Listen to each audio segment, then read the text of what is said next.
One day, this friend of mine, Gerald, who's a former NFL player, brought someone who was currently playing named Jason to my office. And this guy is huge. He's like 6'6", 300-something pounds. And he's sitting in my office with his arms folded. And I looked at him and I said, "You obviously don't want to be here." And he just said, "No, I don't want to be here." Gerald made me come.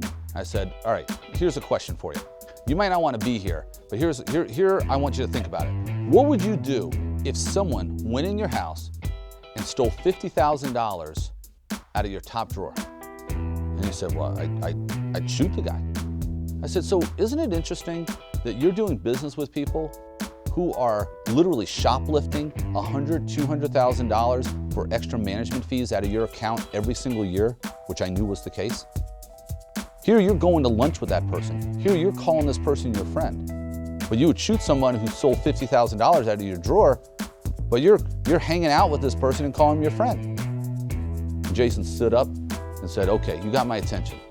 I once had this NFL player come to my office and ask me to look at his portfolio. I looked at his portfolio and it was entirely in municipal bonds. Wasn't sure if that was good or if it wasn't good, but it was all in municipal bonds. And I simply asked him, I said, "What is it that you're paying in management fee?" Which is a very simple question. And he looked at me and says, "I have no idea." Which kind of struck me, it kind of struck me because he has no idea what he's paying.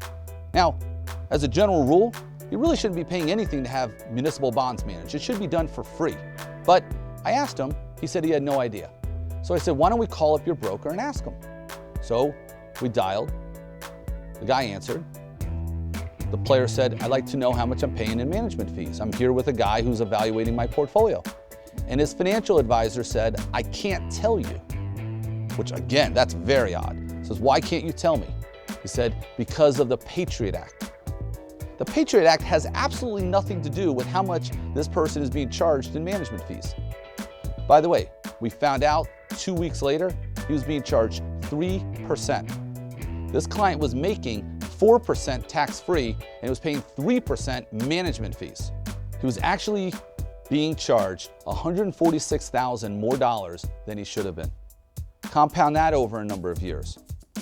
That's a perfect example of shoplifting. That's almost criminal.